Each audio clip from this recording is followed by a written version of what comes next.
I'm just going to let everybody introduce themselves and their companies. My name's Emily Demikat. I'm the Director of Products and Marketing at Village Plan. Hi, good afternoon. My name is Chris Edwards. I'm the Chief Marketing and Experience Officer for a company called Conversa Health.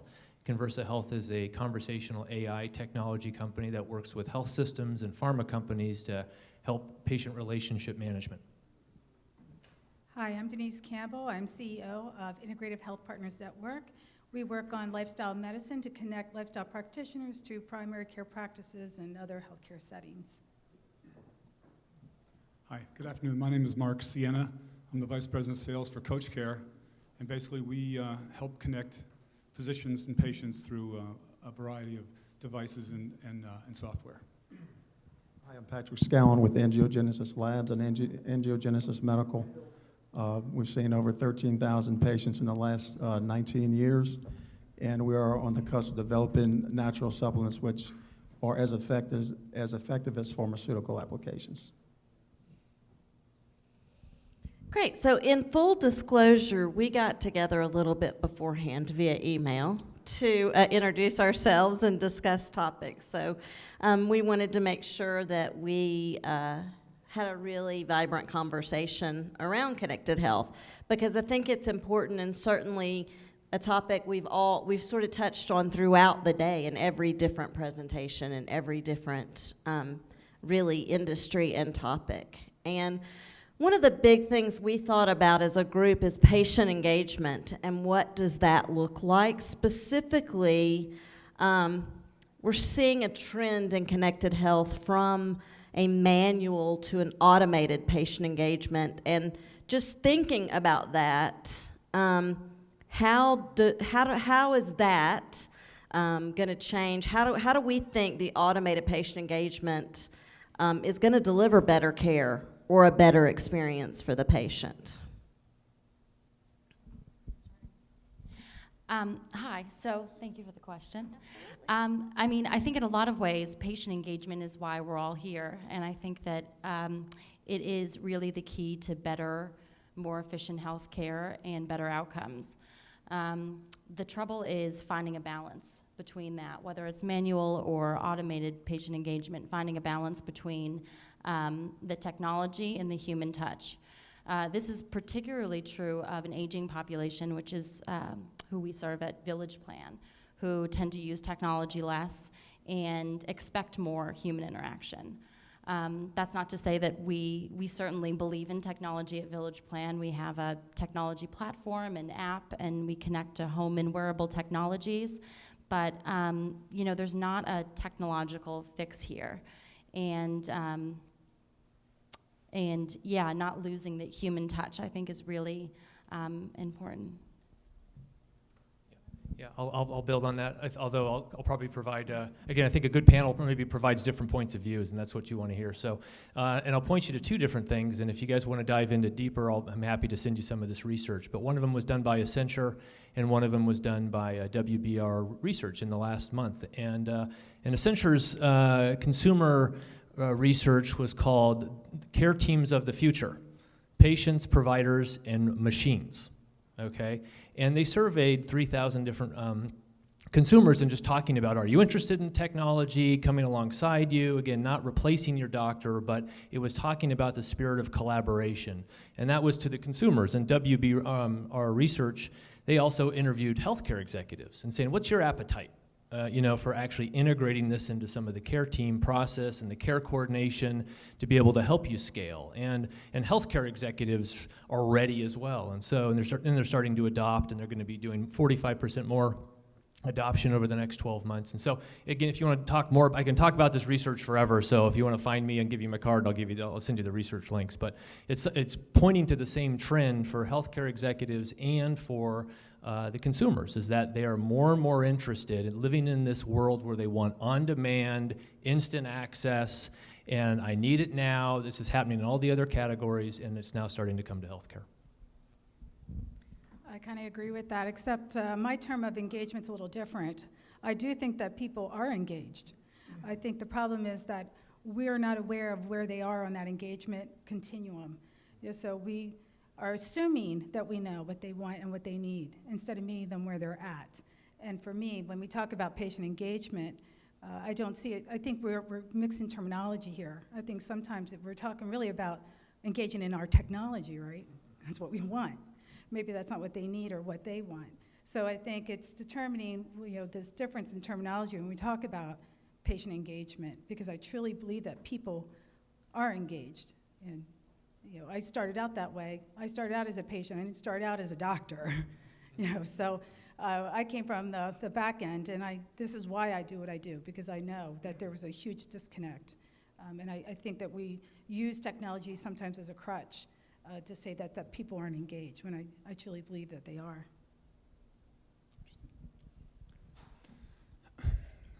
When we speak of patient engagement, we have to go to kind of the source of this. How do we really engage with patients through technology? And as I've thought about this conversation today, I thought about how much data is out there and how much data is available and how much data we are inundated with. And this data is great, except it needs to be in a form that can be utilized easily, readily, and that gives us good information and gives us the ability to make decisions.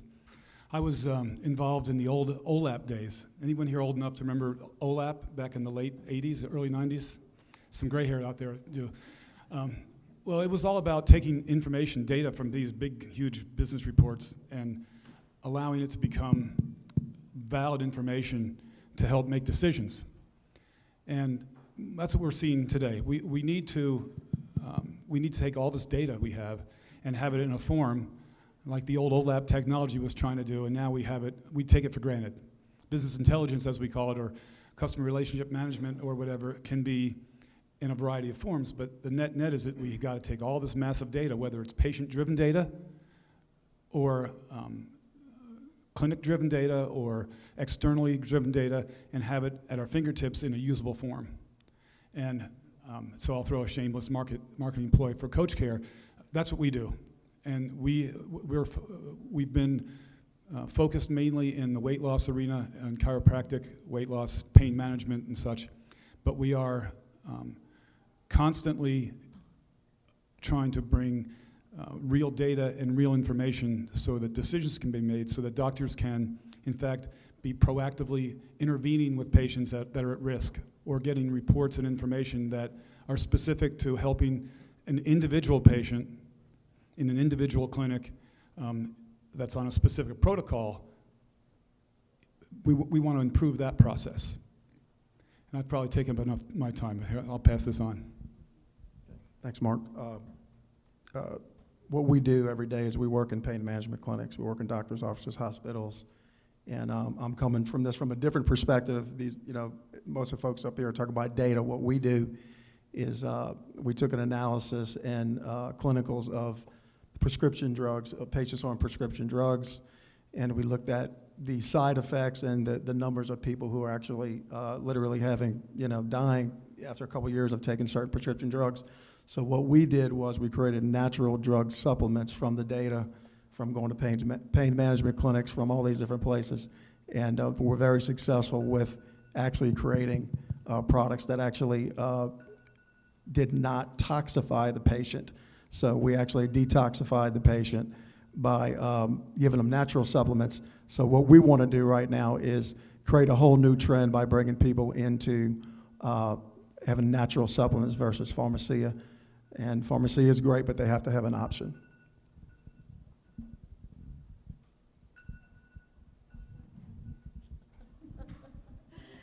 So I actually think this is a very, the diversity of panelists here is a really interesting mix when we talk about connected health. And we talk about, many times today, we've heard this sort of holistic approach to health and all of that. And certainly a lot of it's data-driven.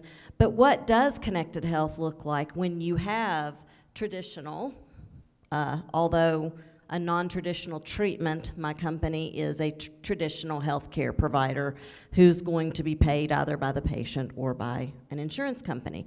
To the non-traditional, how do we, as a community, as a technology community, provide that information to what ultimately will probably be the primary care physician and the patient so as not to overwhelm. What is the right amount of data for patient management versus overwhelming, and you don't end up with connected health. You end up with disconnected health because that healthcare provider is overwhelmed with that data. How does that work into the conversation about connected health? So one thing I think is, the biggest barrier to connected health isn't data. I mean, data is great, and I think that there's a lot of wonderful innovations and outcomes that can come from it being used correctly. One of the things, though, is the fee-for-service model. I think it does stand in the way of a lot of potential collaborations and ways to collaborate in connected health, so long as providers are making money from this free-to-service model. I think that we're going to have some trouble. So that's one of the hiccups I see. I'm having a really hard time right now because we keep talking about connected health, and we just need to it's health. Digital health, connected health, screw all that. What's really discouraging is that, here we have all these great other industries, in consumer packaged goods, et cetera, et cetera. And, we have great experiences over there, and then we get to health, and we have permission to suck, in healthcare. It's just not okay. It's just not okay. And so I'm sorry if I start getting preachy. This is. I learned it all from Alistair earlier. My friend Alistair, my dear friend Alistair. So, but I just want us to be thinking a bit more about that and really about the experience. And so, for example, when the way we built Conversa Health, just to begin with, was thinking about a better experience. And when somebody leaves the hospital, and this is kind of, you were talking about the frequency and how much do you know, how much is too much, and all of this stuff. Well, guess what? Someone leaving the hospital being discharged, with a heart condition, and they're trying to prevent readmissions because that's going to become penalties. It's like they need to be talking to their patients a lot, based on their condition. But somebody who has diabetes, it might need a bit more life coaching, and is using their connected blood pressure and their weight scale. Those conversations can actually, and that touch and that patient-generated data can actually take place a little bit more on a continuous basis. And so, we just need to be thinking about that. I know these guys, we're in this room here thinking about smart health and a better way to do it. And it's just really important right now to be thinking about that experience.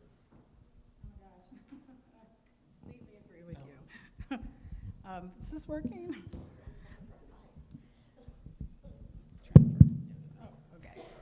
I like what you said about thinking about it from a connected care. I also think about it as a collaboration.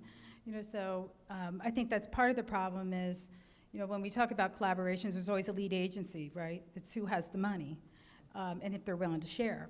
So earlier we had talked about, somebody had mentioned about conveners, and I don't know if many of you are familiar with the new CMS program of bundled payments, the BPCI Advanced. I'm a part of that on a couple of projects, and I'm really hoping that will be a good opportunity to be able to see how's that flow work when we have a convener who is kind of divvying out the monies based on who's providing the care.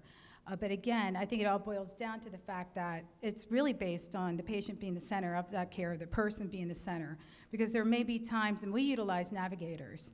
So a navigator, if somebody doesn't want to, or can't, or doesn't want to use technology, the navigator is able to do that for them. And of course, the patients also have families, who can help, manage a lot of that. But it's including them into this whole opportunity of technology. So we can't forget that there are other people at the table besides the ones that we typically hear about. Can I just build on that? So that nurse navigators and care coordinators, you guys are, these are valuable people. And so Northwell Health out of New York, 6th largest health system in the nation, they have wonderful, caring, loving nurse navigators, and they are, just to kind of connect the dots for technology and the human touches, they're actually saying, hey, we have a new way to care and communicate as you're leaving the hospital, and it's called Northwell Health Chats, okay? And this is conversational AI that has these light touches, and then they get escalated, because right now these care navigators have 1,000 people to call, right? They're overworked, there's a shortage of them, but if they're these health chats and we're using technology to actually touch these folks, and then they don't have to call 2,000 people in their caseload, they just need to talk to 23. That gets escalated because they need care based on the feedback. That's a really good example of the care navigators and technology working in collaboration. And from my perspective, that really makes a whole lot of sense. We deal with a lot of chronic diseases, a lot of chronic disease states, and the need for that continual touch. And we've learned that we can't leave it up to the patient to make that touch. We have to be proactively engaged with that patient. And that's what we find the technology brings to the table, if it's the right technology, and if we're using that data that's being gathered by that technology in a form that makes sense. And that seems to be the key. And I love what you all are talking about with regard to care after the fact, post. I mean, the world that I'm in, for the most part, I mean, a bariatric surgeon provides, a procedure, and then, for 2 years, they watch the patient and see how they do. In the first couple of weeks, they're seeing that patient every few weeks, and then after that, they don't see them for a few months. Well, the key is, how do we know how that patient's doing during those next 3 months? They may not be completely forthright with that physician about how they're doing, but with the right technology, and whether, as you mentioned, a scale and wristband, and maybe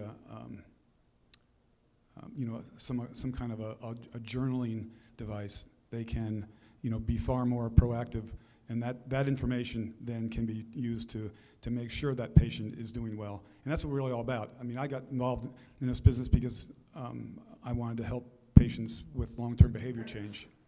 I'd helped a woman lose about 250 pounds and got hooked on this coming out of the technology arena. And if we can help patients with that targeted information, then we're doing our job, I think. That was great. I was in an orthopedic surgeon's office the other day, and we had a lady come in. She was worked for, I think it was Novartis or one of the pharmaceutical companies, who had osteoporosis medication. And we were in a long conversation. We also had another infectious disease doctor in there where we're talking about specifically, and I said, I know this medication works, but why? And again, thinking about how America operates, I think it's stupid health. Why would you give your mother or your grandmother something? And again, I think we have to have prescription drugs. We need them. But why would you give her something that would help her with one thing, and then a year later she has 7 other problems? And the response that I got from the doctors and from the clinicians was that, well, that's just the way it is. To me, that's the most dumbest thing that you can do. And why would you want to, you're trying to help them, but you're killing them? How many people in here have a dog or a cat? Raise your hand. If your dog or cat, if the only way that you could give them heartworm medication was that they would have 7 other symptoms and die within a year, would you give your dog or cat that medication? Then why are we giving it to our mothers and daughters and grandmothers? Why? Now, again, we have to have pharmaceutical medication. It's fantastic. But, and what we've done is created supplements that can actually help and not toxify the body, but actually detoxify. And that's what we need to do. We just need, every time, Dr. Trude, you probably, worked in the hospitals for years or whatever. When you walk into the hospitals and the physician's office, there's a closet. And this closet has all the pharmaceutical medications. Why can't we have something just as effective to give the patient a choice of a natural medication that works just as good as that? Give them a choice. I mean, I don't understand it. In Europe, it's very prevalent. If you have Alzheimer's or dementia, they will write you a prescription for what's in our drink called BrainVest. That's what they will do. Why can't we do it? It's very effective. If used Department of Health has many clinicals proving the efficacy of it. European pharmacology, it's proven. Why can't we do it? So we just need to break. Many people here have talked about why we can't do this or why we can't do that. It's a glass ceiling that we have to do it. I mean, we're actually, by not doing something, having many people dying because of what we're not doing. I think it's interesting that whatever we've talked about today, we've talked about disinfecting, and we've talked about homeless, and we've talked about lots of other topics today. And the key thing that's kind of the thread that's been throughout all these conversations is about collaboration. It's about behavior change. And I think that there's an interesting, especially when you talk about collaborations, because the behavior change, at the end of the day, healthcare, we want to see a behavior change in a patient, whether it be obesity or lung cancer. We want them to stop smoking, whatever it is. A lot of times, healthcare is about behavior change. But I think that the funding models for how we as healthcare professionals or technologies collaborate together kind of fall apart. So what is the behavior change that has to happen at this level in order for healthcare to stay on that continuum? Because if you don't get paid, you're not going to treat a patient many times, or if you don't get paid, you're not going to continue to share your information and give people so how does that happen when our healthcare model in the United States there's somebody that controls the coin? Absolutely. I mean, you just hit on something that I struggle with all the time. And again, it's having to follow the money and where the money is, unfortunately. And I think part of that also includes when we look at some of the standards that we have to abide by, and even some of the regulations, meaningful use. Is it meaningful for a patient to be able to utilize the technology? We can't go the opposite. We have to have the patient reach out to the physician in order for that to count. And that's where some of the money comes into play. So if you look at, well, how does a physician get reimbursed in all these different levels that he has to reach, whether it's meaningful use, HEDIS, STARS, all these qualifications for payment, how do we fit that into our current structure to be able to make sure it flows? So, and able to get the patient to reach back out to the physician so that now the physician can get reimbursements for that is one of the areas that I've been working with as far as looking even at HEDIS and STAR scores so that it's built into the system. It doesn't have to, you don't have to think about it. The physician doesn't have to try and recode things, but it is an easy flow, and that's not happening. We're not doing that.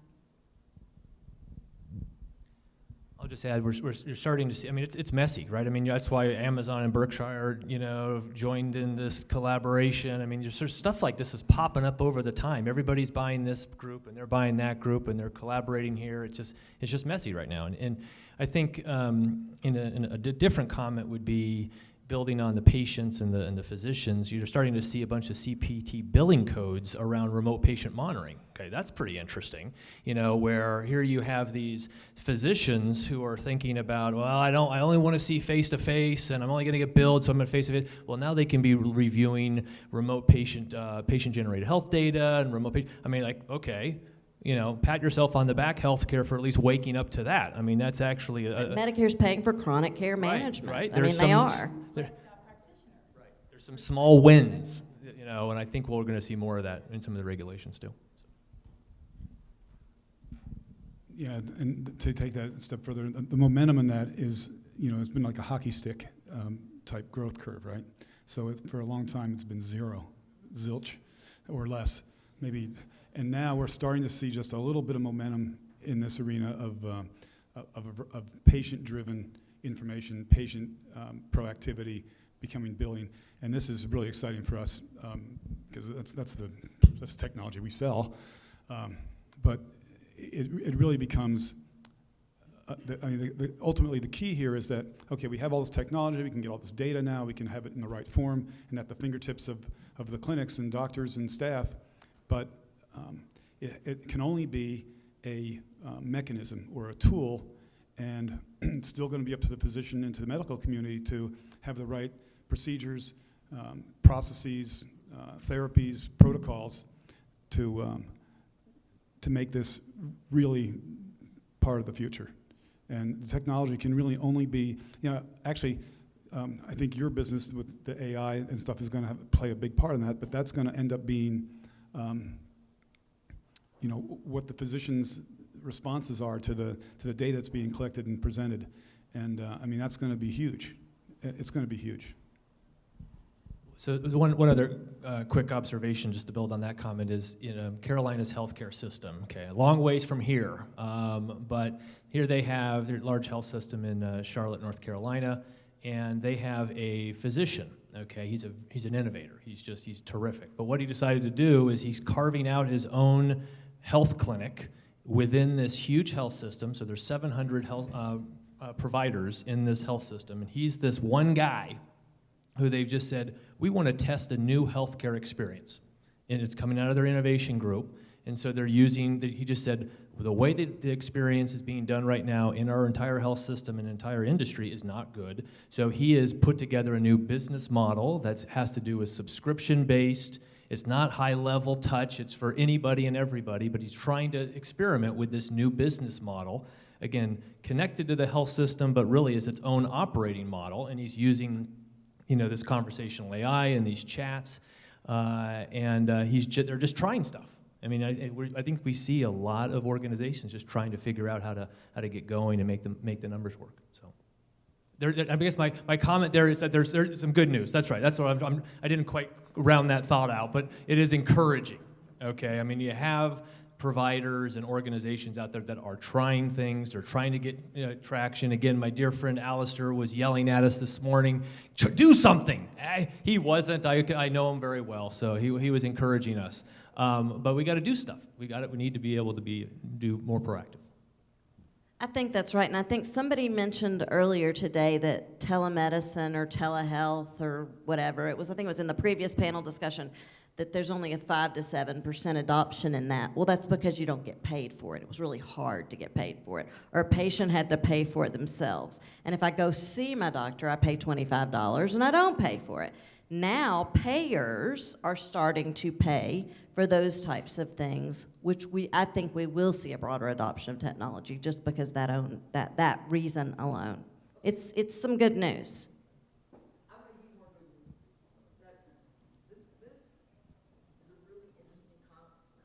Conference for me to be at, but I'm sitting here sick to my stomach right now because I'm hearing about the profit motive, which I think is fine, but I think we're forgetting that the objective here is to help Medicare meet its goal, which is to provide affordable care, right? And when we're doing this, and so I want to know, in this room, how many of you have a valid state license to practice healthcare and a Medicare MPI number? How many? So you have an MPI? You're a public health. What's your license? I am a practitioner in the diabetes prevention program. CMS is now having MPIs. Are you a nurse? No. Okay, so I'm talking about health. No. Health professional. No, I can bill CMS. Okay, I'm talking about a licensed health professional. I know you're in one of the support, like health navigators and things are starting to be able to bill. But I just want to make a point about something. So that's starting so that we can add more health professionals into the workforce, okay? But so far, nobody has both a state healthcare license to practice medicine, nursing, therapy, psychology, and we're going into this next level of health professionals, okay? So here's my point. If we're gonna have a discussion about who's the group you need to be talking to, you have to talk to the licensed professionals that are getting paid Medicare rates or should be getting paid Medicare rates, because we're not. We're going out of business because we can't afford to pay for all your things. So actually, some of these presentations are so important. We should be solving Medicare's problem, because every hospital that's getting Medicare money should be using some product that does what needs to be done, okay? So what I'm saying to all of you is, this is the discussion we have to have, because none of you up there do healthcare. You support the healthcare system. So what we have to do, I mean, there's more than physicians and hospitals and pharmaceuticals that do healthcare. In fact, there's a whole continuum of care that we're not even talking about.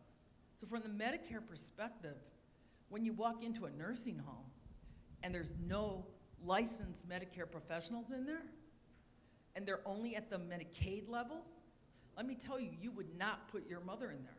You wouldn't. And when we're talking about infection control, in fact, I was talking to Rodney.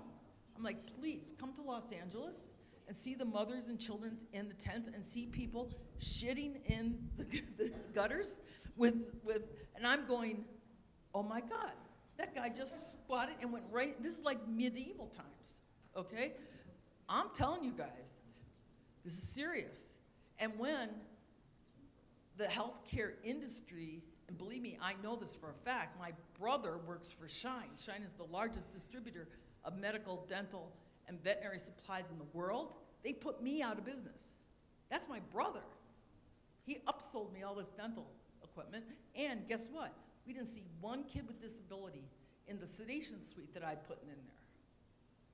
I'm not working, he's driving a Tesla. This is something you guys have to really take your six-figure salaries and start figuring out that the problem is you. And we talk about behavior change and politics and basically the pharmaceutical, the DME, the biotech industry. You're all part of the problem because you're trying to sell shit. Okay, with all due respect. But No. If you're going to speak, you got to let us respond. all right. You got to let us Good, respond. please do. Because I With wanna hear- all due Thank respect, you, go ahead. you don't know what my company does because my company provides treatment for prostate cancer patients. Good, and how many prostate cancer patients are getting it in the country? How many? Well, because Medicare won't pay for it. Neither will commercial insurers. Let me finish. Let me finish. Go ahead. My company has decided to offer it a $25,000 treatment to Medicare patients at $11,000 at a zero profit You shouldn't do that. for my company. No. We have to do it to No, be no, able no. to allow Listen. Medicare patients access to the best health care No, there is, which is I'm exactly saying- what you're no, talking no, about. I'm saying we shouldn't do that. I think what we have to say is that every person who has prostate cancer gets the right treatment. And then we go to Medicare and say, we have the solution. So If I I have may, to- but- this is, I think, this is a really good important conversation. subject, Yeah. but it's really, we're way off topic here, and I really would like to no, bring we're this not. back to this. It's not about, this is not, I think this is really, really important. This is probably a whole other conference. Yeah. This is an entire discussion for lots of people. I think you have it before you right here. You have a group of people that actually are patient-driven, that have gotten in this. I'm in the business I am today because I've spent the last 15 years helping obese people, and so I do what I do because of that. I can touch more people in my role now, and I think all of us here are patient-driven. So let's just take your stuff and take it to a whole new level of conference and discussion, but it's probably not right for here. No, I'm going to take this time to say it is right for here. Because actually, you have the technology. And that's what everyone is saying here. You have the technology. So if the technology is here, that means the people in this room should be talking about how we would solve these problems. Because we all admit it's not scaling. It couldn't possibly scale because we have too many people with too many payers and too many products. It's mathematically impossible. So the scientists here and the statisticians here should help us solve that problem because if we do, we're all going to make more money. The more immunizations, every kid is immunized in the country should be the goal. Then the question is, how do we make that happen?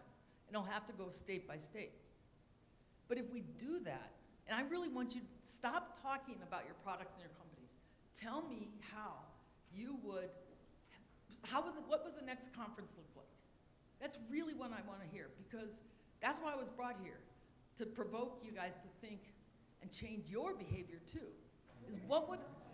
No, we're all here, we're talking about both. We're talking about how do your products make a difference because if you think you're helping patients, talk about your products and how they're going to help make patient care better, because they're not. They're not. We're not scaling it. That's what I'm saying. I'm here to help you, right? We're here together. We have another question. Thank you. So I have to admit, I have a license and an MPI number, so. Thank you. So anyways, and I'm actually glad that everyone's here from what I've heard today, and I'm honored to be here, to tell you the truth. And I think there is a common language here because there is, you know, I span two different worlds, and I'll mention it more tomorrow. There is, through Medicare, we all know that there's a new quality payment program, okay? We have MIPS, or we have the, you know, sort of the innovative ways of care delivery. Hospitals are looking at ways to sort of attack the 273 possible MIPS criteria, you know, in order for them to actually get their increased reimbursements every year off of Medicare. And so I think that's a common language, and that's, at least through the health systems that I work with, it's a nice way for, you know, innovation to meet healthcare systems. And I'm curious from your standpoint, and when you're trying to actually fuel that innovative economy, what are you doing to sort of come in at the MIPS level to really attack that quality question? Because I think that is a common ground. Everyone up there and everyone in this room wants to improve patient care and quality. You know, it's part of the triple aim. I appreciate those comments, and I have to do it every single day of my career on the direct front lines and on my tech side as well. So I'm curious where you come from, and as far as that aspect of, if we're going to help Medicare, if we're going to solve that problem, where do you go in? Do you attack it at the MIPS level? Are you attacking it at those quality criteria? Because I think that brings forth a whole new value proposition to the care, and that's, you know, the value of the products are there, but are we going at it from that MIPS level? Thank you for the moment. Yeah, in response to that, with the clients that I work with and the things that I've seen, when we do that, when we take it at that level, and we say, well, that's the hospital's needs, correct? And if we can match it to the patient's needs so that it is across the board a win-win for everybody. And so you have to take them by episodes almost, and which is why I think, you know, CMS has created the bundled payments of care improvement, the BPCI Advanced, which I'm hoping that is a really good solution, and we should see in the next year what that looks like when we look at outcomes and what that means for patients and for hospitals and of course the providers. But I completely agree with you. We have to start at that level where we can't just say, we can't separate it. It cannot be separated because it is about, you know, unfortunately, the money, you know, with Medicare. And, you know, in all reality, too, I know a whole lot of physicians who are getting out of Medicare, who are deciding to get into concierge or direct pay. So it's going to be interesting to see what happens. But from my perspective, that's exactly what we're seeing is we're working at that MIPS level and then transferring to see we have to match up everybody who's in that, everybody's role. So we identify the roles, we identify, you know, what does that look like, what's the workflows look like, and how we can match them all up so that it's not extra work, so that everything everybody's doing makes sense and it flows. It is a challenge because there's a lot to it. It's a complicated system. To answer part of your question quickly, I'm probably the only one up here in the panel that's on Medicare, and I will tell you that I've had to spend an awful lot of my money, my cash out of pocket for some procedures and processes in the past that I think Medicare is probably going to cover soon. I spent a lot of money on this stuff, but so what I'm doing personally is I have a couple of friends that are in high places in state and federal government, so I'm going to them to solicit, you know, information exchange for some kind of change, and we're starting to see it happen. We're starting to see it happen with the some of the video conferencing and telemedicine and virtual health and such, and which is great. But we need to get a lot further, and we obviously, as you mentioned earlier, we need to see it go beyond drugs into important supplements, and that can only be. There's got to be a full-on groundswell, and so it's great that I have a friend who's a state senator here. Oh, wait a minute, I'm not in Texas anymore. but federal and state government folks that they agree with me, and we need to make those improvements. But it's going to take every single one of us pushing that envelope, because this stuff has been so entrenched, and it's everything from the education levels of physicians to just every aspect of government and regulatory commissions and what have you. So we got a big fight. I think we're starting to get some good body punches in, if you ask me. But I don't think the last couple of years of the money I've spent is going to get reimbursed anytime soon. Hey, so the Chronic Care Act that was passed in February, the one that permanently authorizes the Medicare or Medicare Advantage SNP plans and enables more telehealth kind of solutions and enables ACOs to pay their patients $20 to show up. I haven't thought about it too much more than that. I mean, it sounds great in theory. Has anybody really done a deep dive and considered how it impacts their business strategy? Yeah, are you talking about with chronic care management and how they're adding the extra payment for telemedicine? I mean, it's called the Chronic Cares Act. It was passed this year in February. Yeah, I think we've already implemented that. We've been already using it without even being reimbursed for it. So it's already been a part of the model. It's just now that it's going to be covered. So I think that is another opportunity for people to get engaged with the new technology.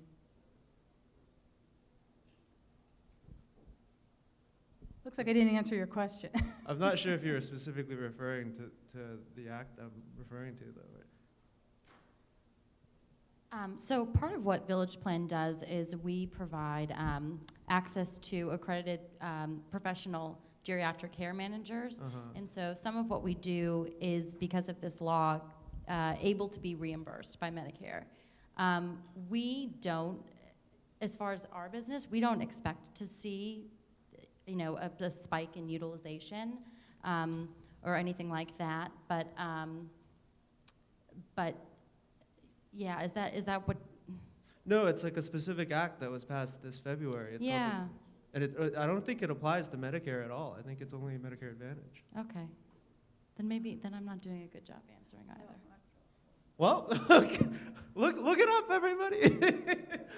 Unfortunately, our time is up. Please give a round of applause for the panel and this spirited discussion going on this afternoon.